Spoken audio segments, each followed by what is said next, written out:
Cormac was a king made of iron, wet earth, and frost. The kind of alpha who watched his enemies bleed out in the mud with the exact same blank stare he gave the morning rain.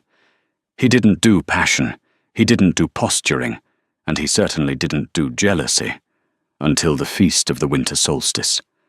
Until Isolde, his silent political bride, looked across the fire at a rival warlord and gave him a smile that tasted like a secret.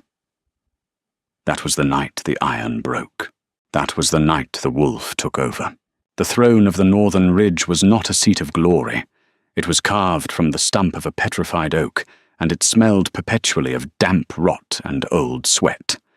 Cormac sat in it, with his spine rigid, listening to the monotonous dripping of rain through a crack in the vaulted stone ceiling. He was 34 years old, but his joints ached like an elder's. Leadership in the north didn't mean gold crowns, it meant adjudicating disputes over stolen sheep, rationing salted venison so the pack wouldn't starve before February, and putting down challengers who thought youth and fangs were enough to run a territory. Beside him sat Isolde. She was a peace treaty, wrapped in heavy grey wool. 3 months ago, her father, a minor alpha from the coastal lowlands, had offered her to Cormac in exchange for a battalion of enforcers to guard his ports. Cormac had agreed because the arithmetic made sense. He hadn't factored in the scent of her, underneath the smell of the damp wool, the wood smoke of the great hall, and the greasy odour of roasted mutton. She smelled faintly of crushed rosemary and sea salt. It was a clean, sharp scent that cut through the stale air of the keep and lodged itself directly in the primitive centre of his brain. Cormac didn't look at her. He made it a point never to look at her for longer than courtesy demanded. He told his generals he was giving her space. He told himself he was maintaining a necessary, clinical distance. He was the Alpha King. His authority rested on his absolute, terrifying stoicism. A king who obsessed over a lowland girl's pulse rate was a king who could be manipulated. The eastern perimeter is flooding again. Finn, his beta, grunted, leaning a muddy boot against the edge of the hearth. Finn's beard was matted with sleet. The river breached the banks. We lost 3 outposts. Send the builders at first light, Cormac said, his voice a low, gravelly rasp. Double the patrols along the tree line. The flood will push the feral rogues higher up the ridge. Builders can't work in this mud, Cormac. They will work, Cormac said, shifting his weight. The petrified wood groaned. Or the rogues will tear their children apart in their beds. Explain it to them exactly like that. Finn nodded once, a terse jerk of his chin, and stepped back into the shadows. Cormac took a breath. As his chest expanded, his heightened hearing picked up a subtle shift beside him. Isolde's breathing changed, just a fractional hitch in the rhythm. Her hands, resting in her lap, were bare. She had calluses on her thumbs from a loom and a small, faded scar across her knuckles. She wasn't a delicate aristocrat, but she hated this place. He knew it. She never complained. She never wept. She just sat there, a silent ghost enduring her sentence in a freezing fortress. They shared a bedchamber, yet they slept with a vast, invisible chasm of furs between them. Cormac would lie awake for hours, listening to the wind howl against the shutters, fiercely ignoring the warmth radiating from her side of the mattress. He believed he was doing her a favour. He was a killer, a scarred brute who tasted blood in his sleep. She was coastal sunshine and rosemary. Keeping his hands off her was the only decent thing he had ever done. He thought she understood this silent arrangement. He thought the boundaries were set in stone. He was the cold wall. She was the ivy reluctantly growing on it. There was no expectation of warmth, but the beast inside him, the massive, scarred wolf that paced relentlessly against the bars of his ribcage, was growing restless. The wolf didn't care about politics. The wolf didn't care about stoicism. The wolf only knew that the female smelling of the sea belonged to them, and every day she sat beside them without her scent. carrying the heavy, musky mark of their claim, was a day spent in agony. Cormac tightened his jaw until his teeth ground together, forcing the beast back down into the dark. "Is the hall too draughty for you?" he asked, not turning his head. The words felt like sandpaper in his throat. Isolde paused. She slowly turned her face toward him. Her eyes were a dark, stormy amber. "It is exactly as draughty as it was yesterday, my lord. I am managing." Her voice was polite. Perfectly, maddeningly polite. It was the tone one used to address a tax collector. "Good," Cormac grunted, staring straight ahead at a hunting hound scratching at a flea by the fire. He didn't notice the way her jaw tightened, or the brief, bitter flash in her amber eyes before she looked away. He only knew that the smell of rosemary suddenly turned a little sharper, a little more distant. The heavy oak doors of the great hall shuddered before swinging inward with a violent crack. A gust of freezing rain blew in, scattering the rushes on the stone floor and making the hearth fires violently spit and hiss. The low hum of conversation among the pack members died instantly. Knives were set down, spines straightened. The hounds stopped scratching and issued low, rumbling growls from the backs of their throats. Through the threshold walked Gareth. He was the emissary for the Southern Valleys, a rival coalition of packs that controlled the fertile farmlands below Cormac's Ridge. Where Cormac's people were hardened and weather-beaten, wearing boiled leather and furs, Gareth looked like a creature from a different world entirely. He was tall, broad-shouldered, and moved with a fluid, arrogant grace that immediately set Cormac's teeth on edge. He wore a cloak of deep crimson wool, lined with imported silk. His boots were polished leather, free of mud. His dark hair was tied back neatly, and he smelled of citrus, cedar, and an expensive, oily musk. To a human nose, he smelled pleasant. To the wolves of the northern ridge, he smelled like an invasion. "King Cormac!" Gareth called out, his voice booming effortlessly over the howling wind outside. He walked down the center aisle of the hall, not bothering to look at the snarling faces of the northern wolves flanking him. He stopped a respectful distance from the high table and offered a bow that was just shallow enough to be insulting. "The Southern Valleys send their warmest regards." "Shut the doors!" Cormac ordered loudly.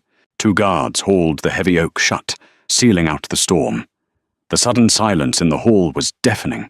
"We don't have much use for warm regards up here," Cormac said, resting his forearms on the table. He felt the familiar, heavy thrum of adrenaline flooding his veins.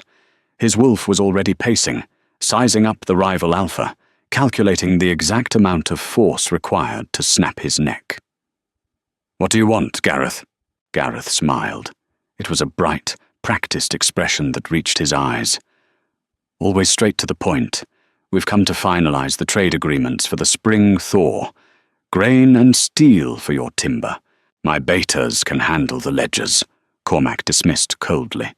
"You didn't ride through a sleet storm just to count bags of wheat."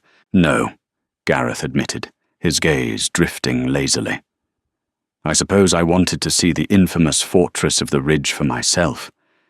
They say it's a grim place, but—" Gareth's eyes stopped moving. They locked onto the seat beside Cormac.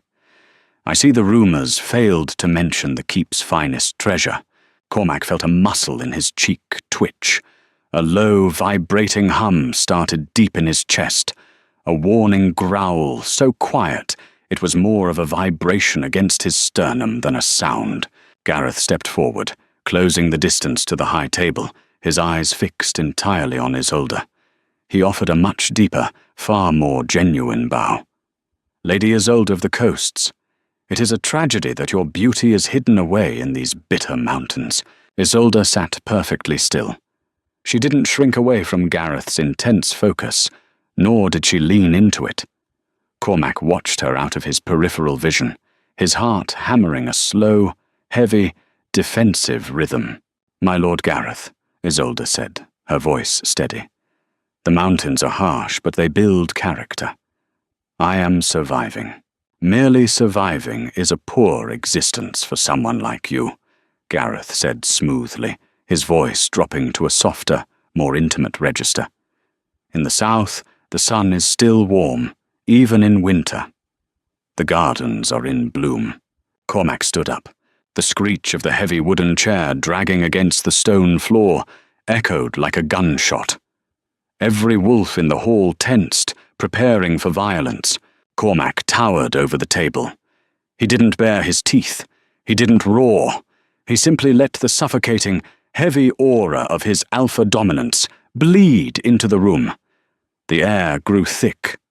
Several younger wolves near the back of the hall whimpered and dropped to their knees, unable to withstand the pressure.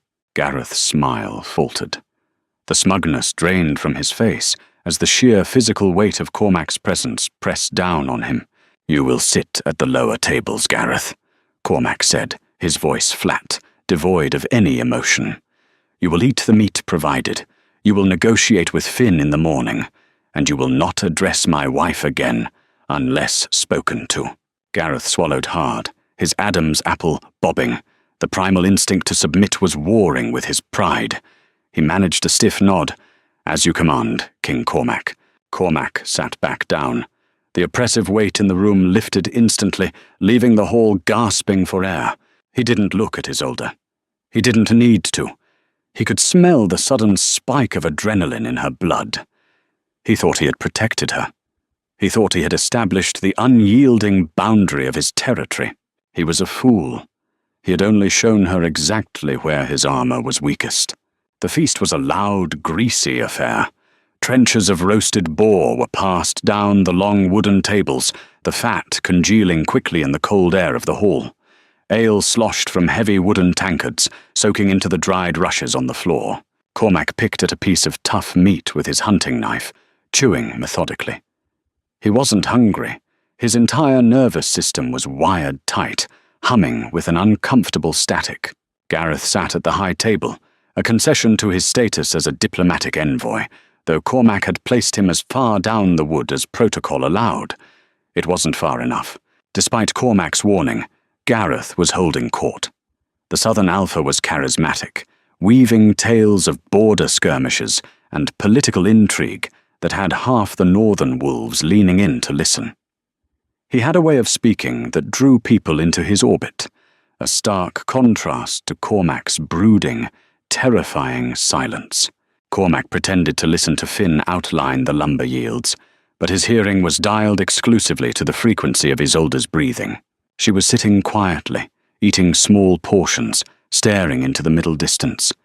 But Cormac noticed the subtle shifts. She was leaning, just a fraction of an inch, toward Gareth's end of the table. She was listening to him. "It was a trap, of course," Gareth was saying, laughing over his tankard. "3 rogue wolves waiting in the ravine. But my vanguard is fast. Before they could even sound a howl, we had them flanked." A few of the northern warriors chuckled, grudgingly impressed. "It takes a certain kind of recklessness to ride into a blind ravine," Isolde spoke up. The table went quiet. Cormac's knife stopped mid-carve. The blade pressed into the scarred wood of the table.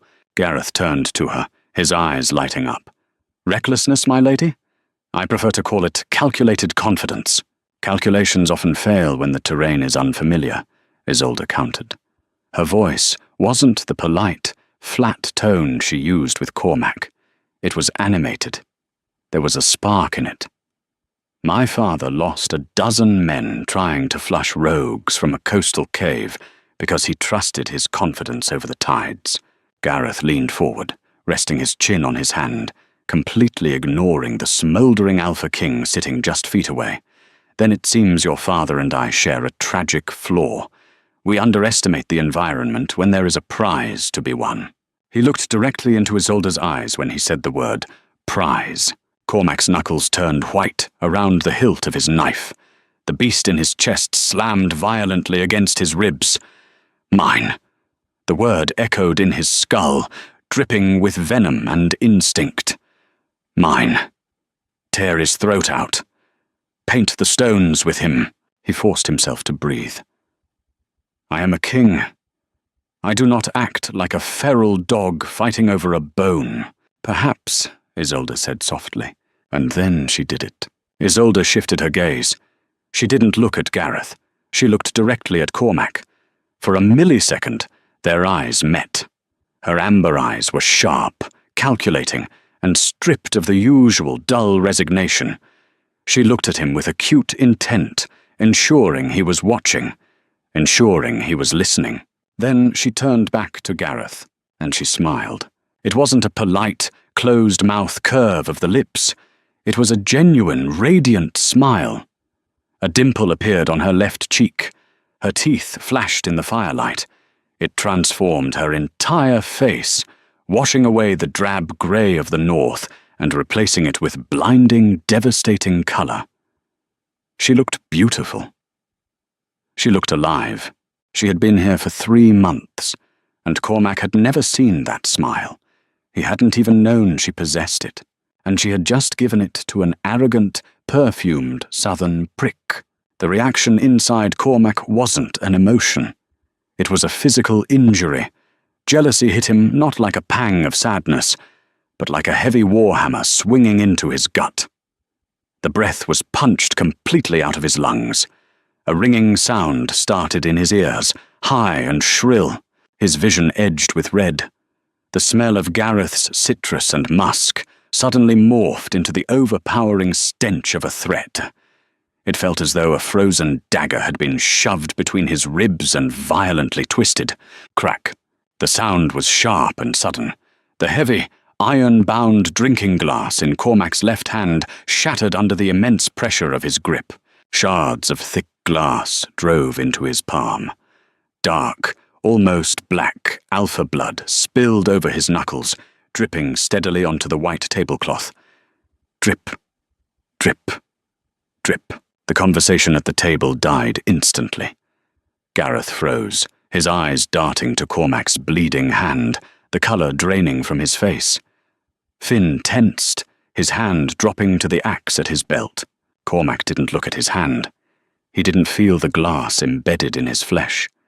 He slowly turned his head, the red bleeding into his irises, his jaw set so hard it looked carved from granite.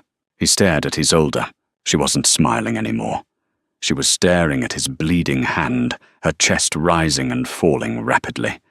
The scent of rosemary was spiked heavily with adrenaline and... fear? No, not fear. Anticipation. She had done it on purpose. She had thrown a lit match into a powder keg just to see if the King of Ice and Iron would actually burn. Cormac stood up slowly. He didn't say a word. He didn't wipe his hand. He simply turned and walked away from the high table, his heavy boots echoing like funeral drums against the stone floor, leaving a trail of blood drops behind him. He needed to get out. He needed the freezing air, because if he stayed in that room for 1 more second, he was going to rip Gareth's head from his shoulders and claim his wife on the blood-soaked table. And they both knew it. The cold hit him the moment he kicked open the iron-banded door to the lower courtyard.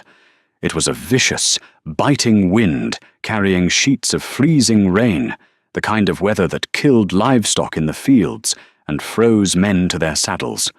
For Cormac, it was a necessary shock to the system. He didn't seek shelter under the covered walkways.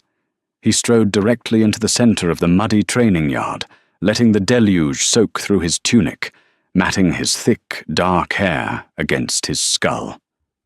The rain felt like 1,000 tiny needles against his skin, a stark, physical sensation to counter the blinding, static buzzing in his brain. He stood there in the dark, chest heaving, staring down at his left hand. It was a mess. The thick shards of the goblet had bitten deep into his palm, tearing through calluses and muscle down to the bone. Because of his alpha blood, the healing process was already trying to knit the flesh back together, but it was trapping the foreign glass inside. It throbbed with a hot, sickly pressure. Cormac pinched a jagged piece of glass protruding near his thumb and pulled. The flesh resisted, then tore with a wet, sickening sound. A fresh wave of thick blood spilled over his wrist, mixing with the rain and dripping into the mud. He threw the shard to the ground. He didn't wince. The sharp, localized agony in his hand was manageable. It was logical. Flesh tore, flesh bled, flesh healed. It was infinitely easier to process than the sensation in his chest. A tight, suffocating panic that felt uncomfortably like weakness. She smiled at him. He closed his eyes, the rain washing the blood from his fingers. The image of Isolde's face, illuminated by the fire, looking at Gareth with that bright, devastating spark, flashed behind his eyelids like lightning. His jaw clamped down so hard his teeth ached. He had spent 3 months carefully building a fortress around her, brick by brick. He had kept his distance. He had starved his own instincts to spare her the reality of being mated to a monster, and in 5 seconds she had taken a sledgehammer to the foundation just to see what would happen. Footsteps sloshed heavily through the mud behind him. Cormac didn't turn. He recognized the heavy, uneven gait of his beta. "The southern prick is still talking," Finn said, coming to a halt a few paces away. Though his voice is about an octave higher now. "You scared the piss out of half the hall." "I broke a cup, Finn," Cormac said, his voice a low rumble over the storm. He gripped another shard embedded near his lifeline and ripped it out. "They will survive. You leaked alpha dominance so hard, the hounds threw up in the kennels," Finn corrected flatly. The beta crossed his thick arms against the rain. The girl played a dangerous hand. We all saw it. She used the southerner as bait. Cormac's silence was a heavy, dangerous thing.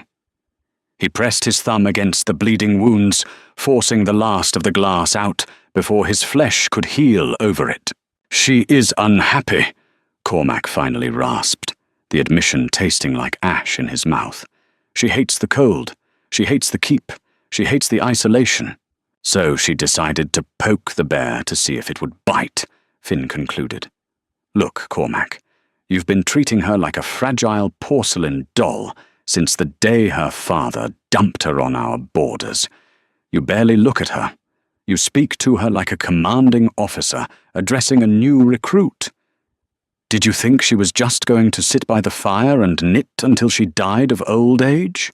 "I am keeping her safe," Cormac snapped, whipping around to face his beta. His eyes flashed a bright, unnatural gold in the darkness. "From me." Finn didn't flinch. He had fought beside Cormac for 15 years. He was immune to the glowing eyes and the posturing. "You're an idiot. She's a wolf, Cormac. Lowland or not, she's a wolf. She doesn't want a warden. She wants a mate.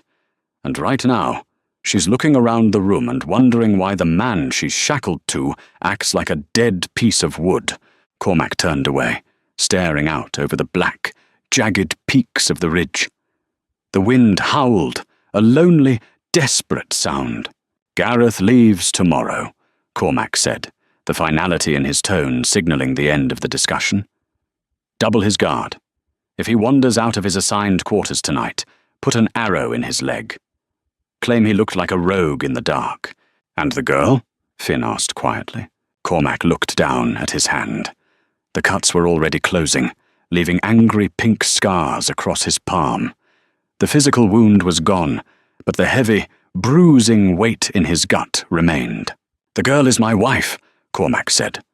The word felt strange, heavy, and possessive on his tongue. "I will deal with her." He walked past Finn, heading back toward the keep. The rain had washed the blood from his hand, but he could still smell the sweet, cloying scent of Gareth's citrus musk lingering in the air. A ghost he fully intended to exorcise. The bedchamber was freezing.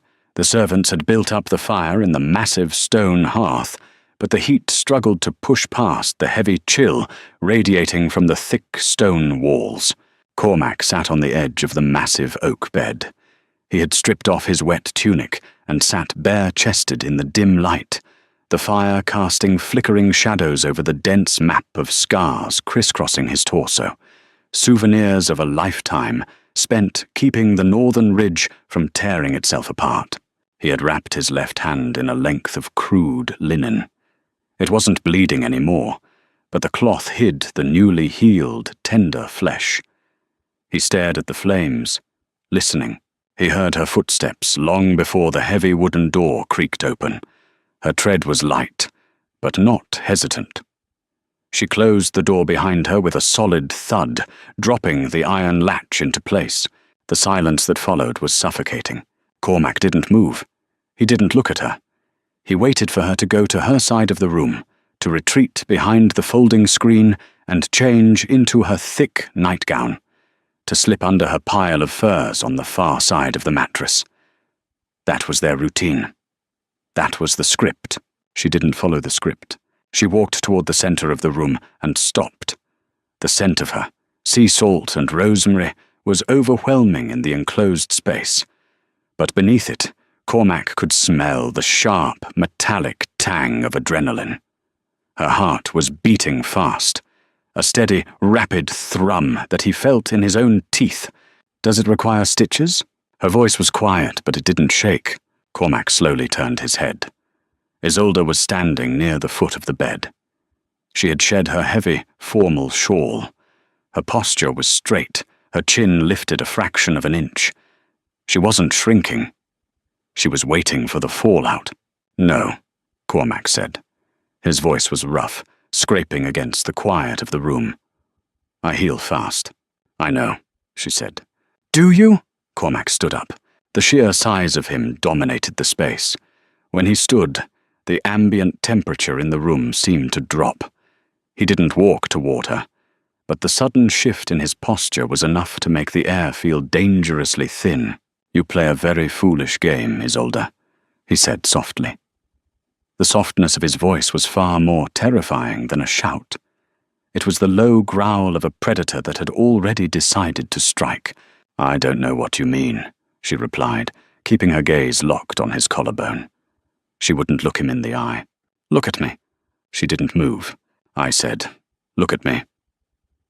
The alpha command slipped into his tone, a heavy, resonant frequency that bypassed logic and went straight to the spine. Isolde's head snapped up.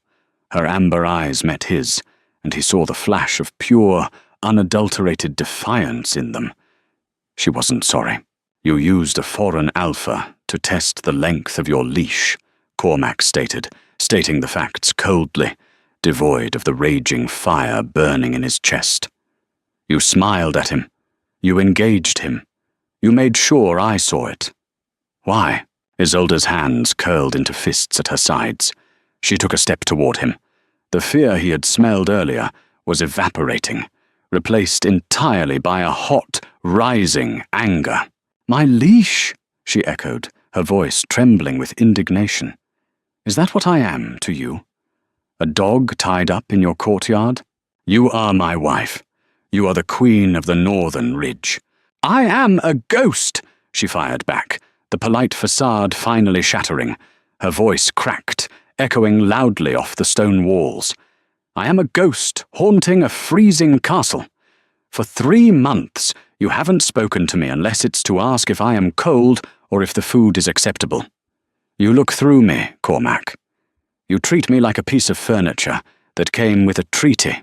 "I treat you with respect," he growled, taking a step toward her. The space between them vanished. He was close enough now to feel the heat radiating off her skin. "I keep my distance because I know you did not choose this." "I didn't choose the treaty, no." She breathed heavily, looking up at him, her chest heaving. "But I am here. I am alive. And I wanted to see if the man I was chained to was actually alive, too, or if he was just a statue carved out of ice." "And?" Cormac stepped closer. His bare chest brushed against the heavy wool of her dress. He saw her pupils dilate. He heard the sudden hitch in her breath. He leaned down, his face inches from hers. The scent of her was a drug, bypassing his brain and flooding his veins with pure instinct. "Did you find out?" "I found out you possess a temper," she whispered, refusing to back down, though her body was trembling slightly. I found out you can break glass when a man from the south looks at me. But I still don't know if you actually care, or if you're just a territorial beast guarding his property." Cormac's breathing stopped. The accusation hit him harder than a physical blow. A territorial beast guarding his property. He raised his uninjured right hand. He saw her flinch, a tiny, involuntary twitch of her eyelid. The beast in him roared at the insult of her fear, but he forced his hand to move slowly. He brought his fingers up and gently, carefully, traced the line of her jaw. Her skin was incredibly soft. It was warm. She shuddered under his touch, a violent, full-body tremor. "If I were merely a beast guarding property," Cormac murmured, his thumb brushing over the pulse point on her neck, feeling the frantic, hammering rhythm of her heart. Gareth's head would currently be on a pike above the main gate. He leaned in closer. His lips hovered a fraction of an inch from her ear. He could smell the rosemary, but now it was mixed with the sweet, intoxicating scent of her arousal.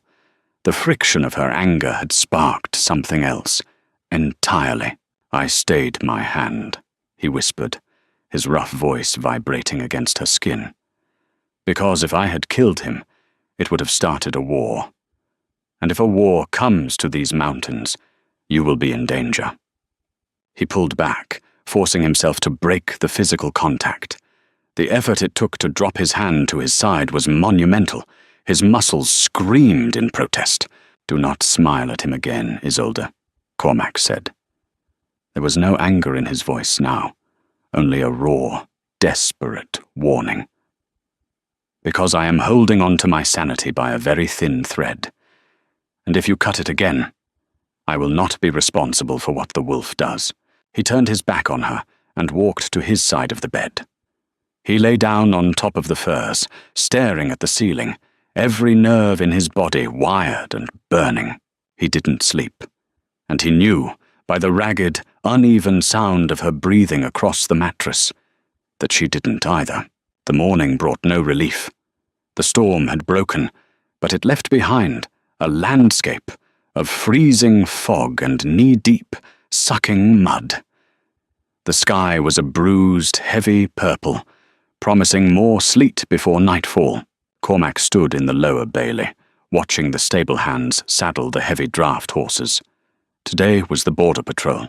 It was a required show of force, taking the southern emissary along the newly flooded eastern perimeter to prove the north was holding its line against the feral rogues pushed up by the rising water. Gareth emerged from the keep, looking entirely too rested. He wore a heavy, oiled leather riding coat that managed to look tailored despite its utility. He was smiling, talking animatedly to two of his own southern guards. Cormac tightened the cinch on his massive black gelding, pulling the leather strap until the horse grunted. "He thinks he won," Finn muttered, coming to stand beside Cormac's horse. "He thinks you breaking that glass last night was a sign of weakness, a loss of control. In the south, alphas who show their temper are considered unrefined. Weak. Let him think it," Cormac replied, swinging up into the saddle. The heavy armor clinked against the leather. "The South deals in court politics. The North deals in survival. He'll learn the difference." The riding party consisted of Cormac, Finn, 5 elite northern warriors, Gareth, and 2 of his southern guards. They rode out in silence, the thick mud sucking at the horses' hooves with loud, wet, popping sounds. The air was bitterly cold, freezing the moisture inside their nostrils. For 3 hours they rode the ridgeline, inspecting the broken timber outposts and the swollen, raging river below. The water was black and churning, carrying torn-up trees and the carcasses of drowned livestock. Gareth rode his sleek, chestnut mare up beside Cormac. The southern horse was nervous, dancing sideways in the mud, clearly unaccustomed to the treacherous footing. "A grim border, King Cormac," Gareth called out over the roar of the flooded river. He had a smug curve to his mouth. "It takes a harsh breed of men to live in this filth. I must confess, I don't envy you." "We don't require your envy." Cormac stared straight ahead. Still, Gareth pressed, adjusting his reins. It makes one wonder. Such a desolate place. No art, no culture, no warmth. It is a wonder your lovely queen does not wither away like a plucked flower. Cormac's hands froze on the reins. The gelding beneath him stopped, sensing the sudden, terrifying stillness of its rider. She is resilient, Gareth continued, seemingly oblivious to the drop in temperature around him, or perhaps banking on his diplomatic immunity. We had quite the conversation last night. She has a sharp mind. It's a pity it has no whetstone here to sharpen itself against. Finn, riding a few paces behind, quietly slid his hand toward the heavy crossbow slung across his back. The northern guard stiffened, their wolves pushing near the surface, waiting for the Alpha's command to strike. Cormac didn't draw a weapon. He didn't yell. He slowly turned his head to look at Gareth. A whetstone, Cormac repeated softly. A metaphor, my king. Gareth smiled patronizingly.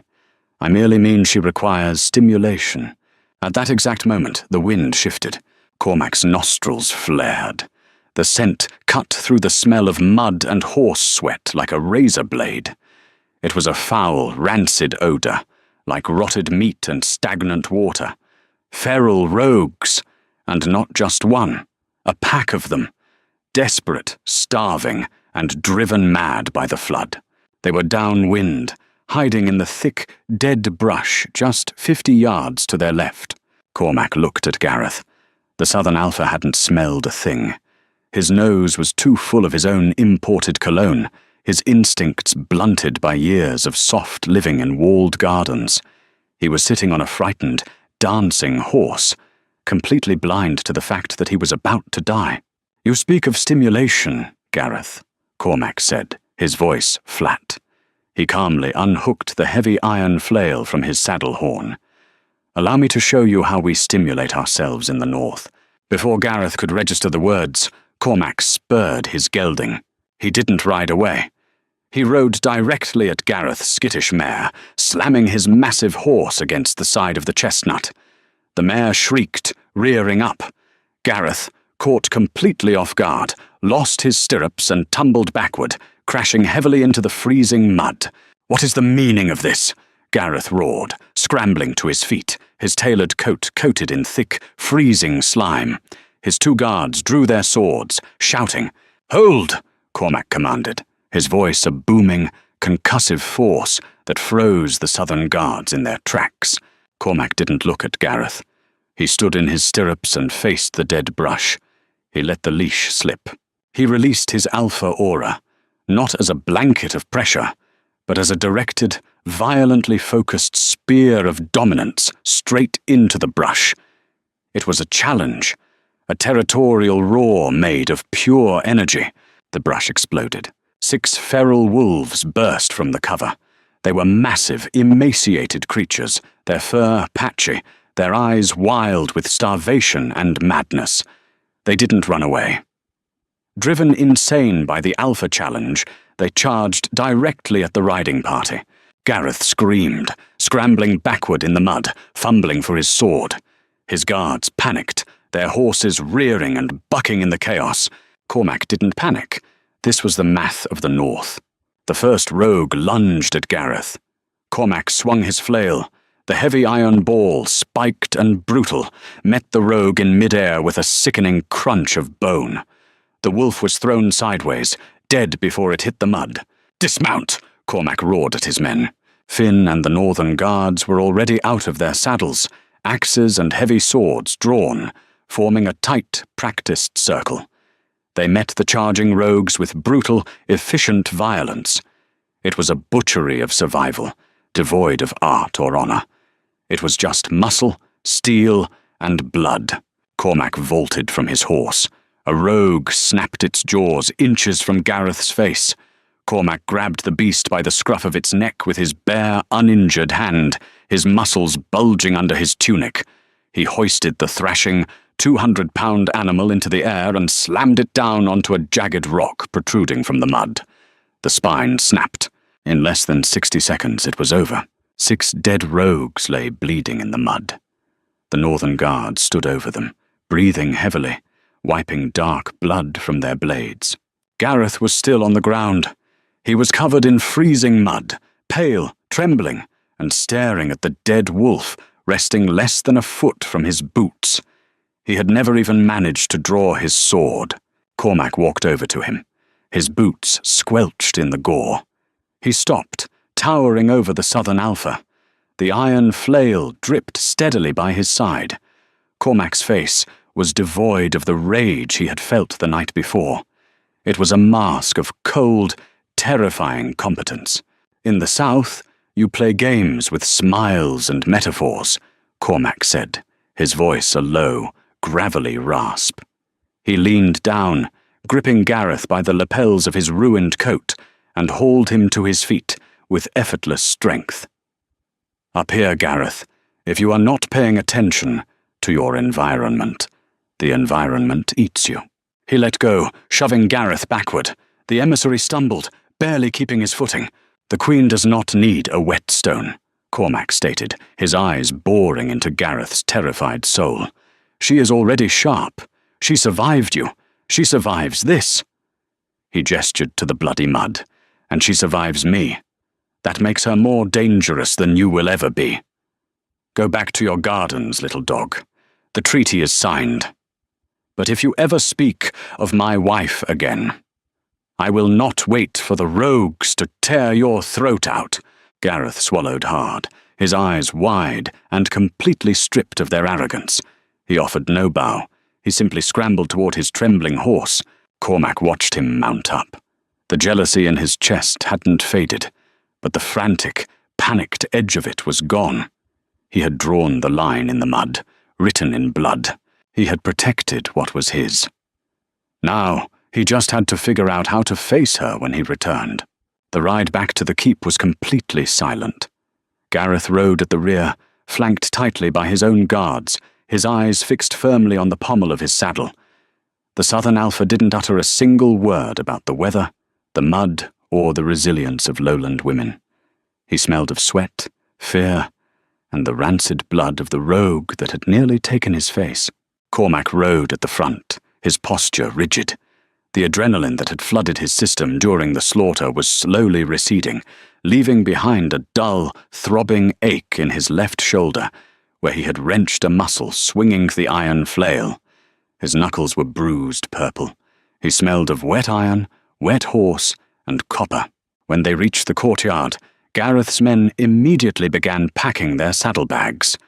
There was no formal goodbye, no evening feast to commemorate the signed treaties. The Southerners were leaving before the mud could freeze solid in the dark. Cormac dismounted, tossing his reins to a wide-eyed stable boy. He didn't wait to watch Gareth ride out of the heavy iron gates. He had made his point. He walked through the great hall, ignoring the questioning glances of his pack. He didn't want a report from his betas. He didn't want ale. He wanted to strip off his armor, which felt like a frozen iron cage pressing against his ribs, and he needed to stop the low, dangerous hum vibrating in the back of his skull. He climbed the spiraling stone stairs to his bedchamber. The heavy oak door gave way with a familiar groan. The room was hot. The fire had been built up so high that the flames licked the blackened stone of the chimney breast. The sudden shift from the freezing damp of the courtyard to the stifling heat of the room made Cormac's skin prickle.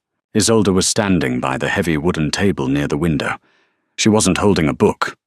She wasn't at her loom. She was simply standing there, staring at the door, waiting. She wore a simpler dress today, a dark, bruised plum color that stripped away the dull grey of the north and made the amber of her eyes look like struck flint.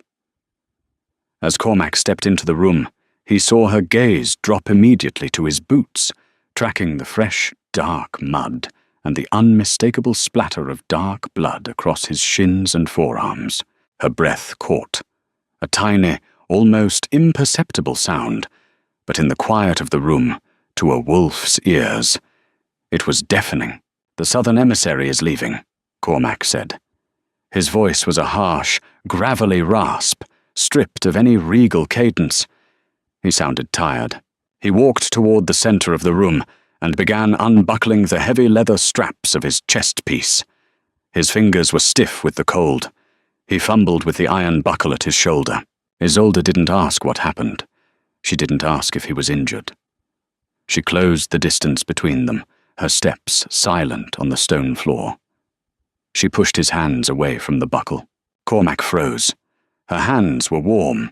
Her fingers were small but strong, working the stiff, frozen leather with a practiced efficiency. She smelled deeply of rosemary and the salt of tears that hadn't been shed. She pulled the heavy boiled leather over his head and dropped it to the floor. It hit the stone with a dull, heavy thud. Next was his tunic. It was soaked through with freezing rain and sweat. She grasped the hem and pulled it upward. Cormac raised his arms, a mechanical compliance, allowing her to strip him to the waist. He stood there, a massive, scarred landscape of muscle and old violence, shivering slightly as the hot air of the fire hit his freezing, wet skin. There was a long, shallow scratch across his right bicep, where a rogue's claw had grazed him. It wasn't deep, but it was bleeding a slow, steady trickle of dark alpha blood. Isolde looked at the cut. She turned away, walked to the wash basin, and dipped a clean linen cloth into the warm water. She wrung it out, the sound of splashing water the only noise in the room. She returned and pressed the warm, damp cloth against his bicep. The heat of the water stung, but it was nothing compared to the shock of her touch. Her other hand rested flat against his chest to steady herself as she wiped away the blood. Cormac looked down at her. He could see the dark roots of her hair, the tense line of her shoulders. He could feel the exact shape of her palm against his ribs. "I didn't kill him," Cormac said quietly to the top of her head. "I know," Isolde said, not looking up, her focus entirely on cleaning the shallow wound. "If you had, the alarm bells would be ringing, and Finn would be yelling." "I wanted to." The cloth stopped moving. Isolde kept her hand pressed firmly against his arm. She slowly tilted her head back, looking up into his face. The amber of her eyes was perfectly clear, devoid of the polite, glassy stare she usually wore. "Why?" she asked. Her voice was barely a whisper. "Because you smiled at him." The admission felt like vomiting broken glass. It was ugly, undignified, and entirely true. Cormac didn't look away. He let her see the raw, jagged edge of the beast he spent every waking hour trying to suppress. Isolde's breathing hitched again. The hand resting on his chest curled slightly, her fingernails pressing into his skin. "I smiled at him," she said, her voice trembling, but not from fear. "Because for 3 months I have lived with a phantom.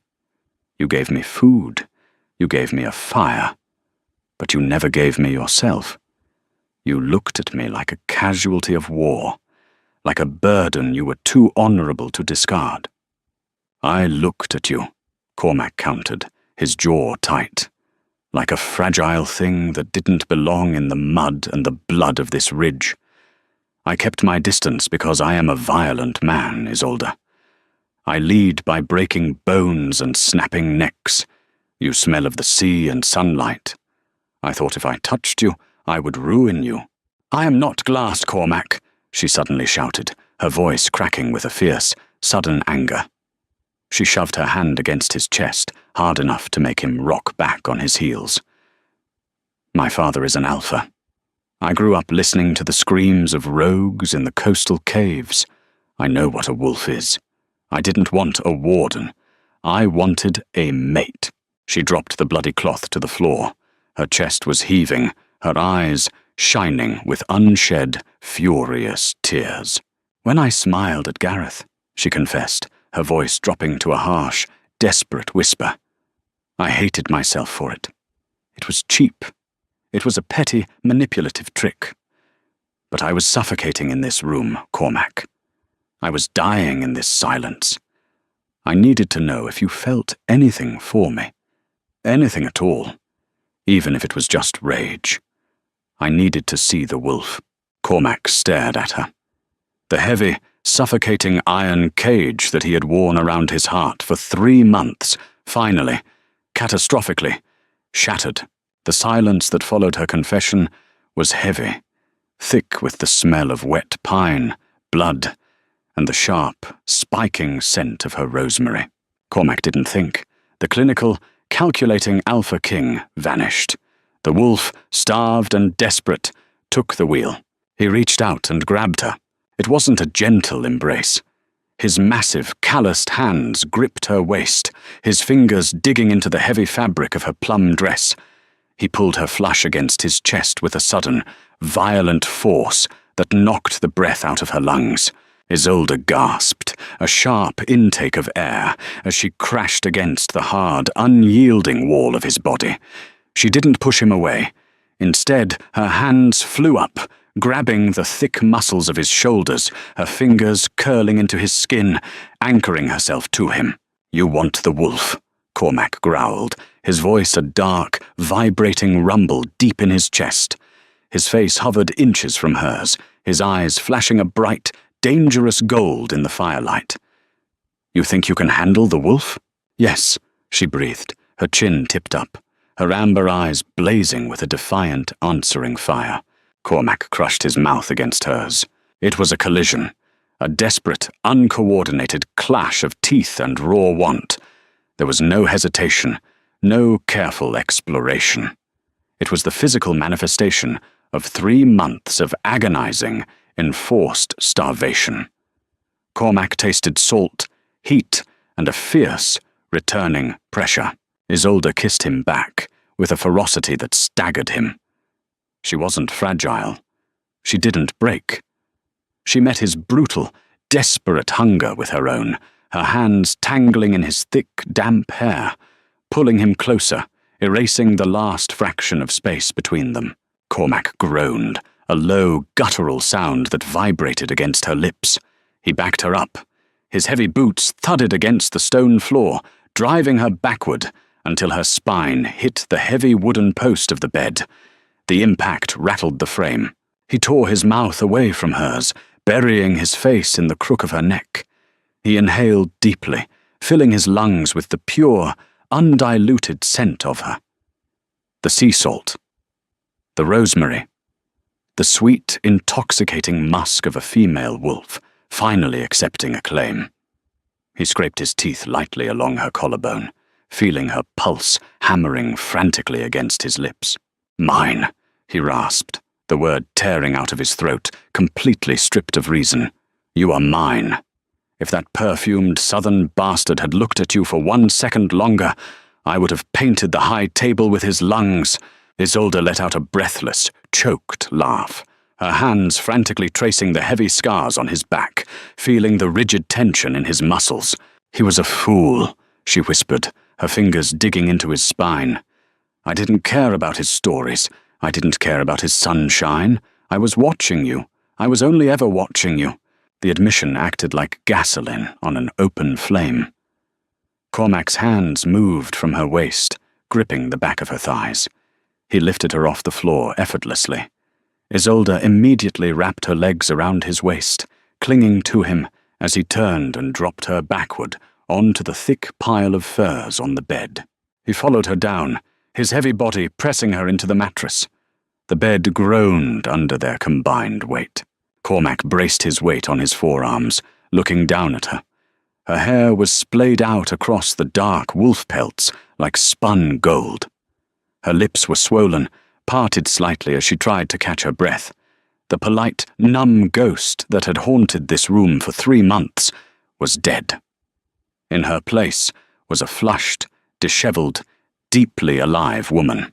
"I don't know how to be soft, Isolde," Cormac said, his voice ragged, chest heaving. It was his final, desperate warning. The last shred of his guilt clinging to the edge of the cliff. "I only know how to endure.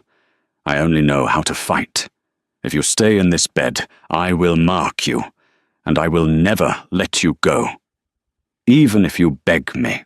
Isolde reached up, cupping his rough, scarred face in both of her hands. Her thumbs brushed over the high, sharp cut of his cheekbones. "I am sick of enduring," she said softly, but with absolute conviction. "And I don't want soft. I want real. Mark me, Cormac. Claim what is yours." Cormac's eyes went completely, solidly gold. The last chain snapped. He lowered his head, his mouth finding hers again, and the frozen fortress of the northern ridge finally burned to the ground. The fire had died down to glowing orange embers by the time the grey, filtered light of morning began to creep through the narrow slits of the windows. The bedchamber was cold again, the familiar chill of the north seeping through the stone walls. But for the first time in 3 months, Cormac didn't feel it. He lay on his back, staring up at the vaulted ceiling. His left arm was numb. He didn't move it, because moving it would require shifting the weight of the woman currently asleep, with her head resting on his chest, her bare leg tangled securely with his beneath the heavy furs. Isolde's breathing was slow, deep, and even. The scent of her had changed. The sharp edge of the sea salt and rosemary was now irrevocably blended with the heavy, dark musk of pine and iron. His scent. She smelled like a claimed mate. She smelled like the north. Cormac turned his head slightly, looking at her profile. There was a faint, purple bruise forming on her jaw where his grip had been too tight. He felt a sudden, sharp pang of guilt. But as he shifted slightly, Isolde murmured in her sleep and instinctively pressed closer to him, her arm tightening around his torso. The guilt dissolved, replaced by a heavy, profound sense of peace. It was a strange, alien sensation. A muscle he had never used before. He had spent his life believing that emotion was a liability, that a king who felt deeply was a king who could be bled. But as he lay there, listening to the wind howl against the shutters, he realized the flaw in his logic. The ice hadn't made him strong. It had only made him brittle. The wolf inside him, pacified and purring quietly in the back of his mind, was stronger today than it had been in a decade. He had something to fight for that wasn't just dirt and timber. The heavy wooden door to the corridor suddenly rattled. "Cormac," Finn's muffled, gravelly voice came through the thick oak. "The southern perimeter patrols are back. They found 3 more rogues near the old bridge. We need a mandate on the timber rationing." Isolde stirred. Her eyes fluttered open, blinking against the dim light. She looked confused for a fraction of a second before the memories of the night flooded in. She didn't shrink away. She tilted her head back and looked at him, a slow, incredibly warm smile spreading across her face. It was the same smile she had given Gareth, but this time it belonged entirely to him. It wasn't a provocation. It was a sunrise. "Tell them to wait," Isolde whispered, her voice husky from sleep. Cormac stared at her mouth. He felt the familiar, heavy thrum of desire start up again, a low hum in his veins. "Finn!"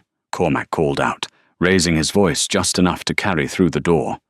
His tone was casual, utterly devoid of the tense, barking authority he usually commanded in the mornings.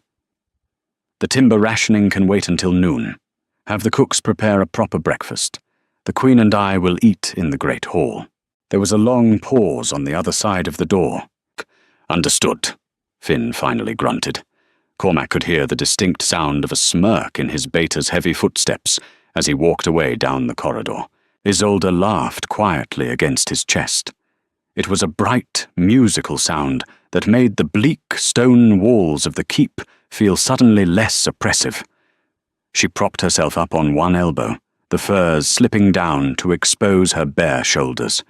She looked at the bruising on his chest, tracing a fresh scratch on his collarbone with a gentle finger. "Breakfast in the Great Hall," she teased softly. "With the pack. The Alpha King doesn't hide his bride away anymore?" Cormac reached up, threading his thick fingers through her tangled hair. He gripped the back of her neck, gently but firmly, pulling her down until her forehead rested against his. "I was a fool," Cormac said quietly, his amber eyes locked onto hers. There was no posturing, just raw, unvarnished truth. I thought this place would break you. I didn't realize you were the one who was going to break me. I merely defrosted you, Isolde corrected, her lips brushing against his as she spoke. You were very stubborn about it. Cormac let out a short, rough bark of laughter. The sound startled him. He hadn't laughed in years. The north is still cold, Isolde, he warned her gently, his thumb stroking her cheek. The mud is still deep. There will be blood, and there will be rogues. This life does not get easier. I don't care, Isolde said, her eyes fierce and certain. As long as you never look through me again. Never again, Cormac vowed, sealing the promise with a slow, deep kiss that tasted of mourning and absolute surrender. You have the wolf's attention, my queen. You have all of it. They didn't make it to breakfast by noon. When they finally descended the stone stairs into the great hall, the pack went dead silent. They watched their terrifying, stoic king walk to the high table, not a dozen paces ahead of his lowland bride, but directly beside her. His hand rested firmly on the small of her back. The air around them practically vibrated with a heavy, protective alpha aura that left no room for doubt. The ghost of the northern ridge was gone.